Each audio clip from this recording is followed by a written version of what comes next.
আজকে আমি মুরগির মাংস দিয়ে রান্না করব মান কচু। পেঁয়াজ ভালো করে ভেজে নিলাম, সঙ্গে দিয়ে দিলাম তেজপাতা, দারচিনি, এলাচ। যেহেতু আমি মাংস দিয়ে রান্না করছি সেহেতু মাংসের সব ধরনের মশলাই যাবে। সঙ্গে দিয়ে দিলাম আদা রসুন বাটা, সঙ্গে দিয়ে দিলাম কাঁচামরিচ বাটা, সঙ্গে দিলাম আস্ত কিছু কাঁচামরিচ। ভালো করে মশলাটাকে কষিয়ে নিলাম। এবার দিয়ে দিলাম হলুদের গুঁড়ো, শুকনো লঙ্কার গুঁড়ো, দিয়ে দিলাম ধনিয়া, দিয়ে দিলাম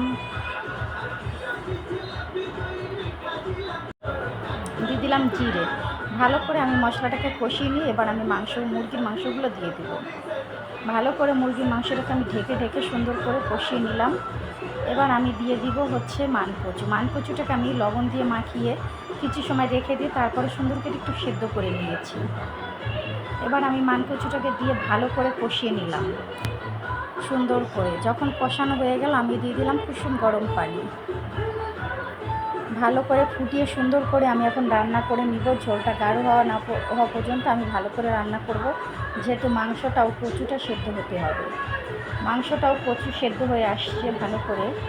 এবার নামানোর পালা। তার আগে আমি একটু জিরের গুঁড়ি দিয়ে তারপরে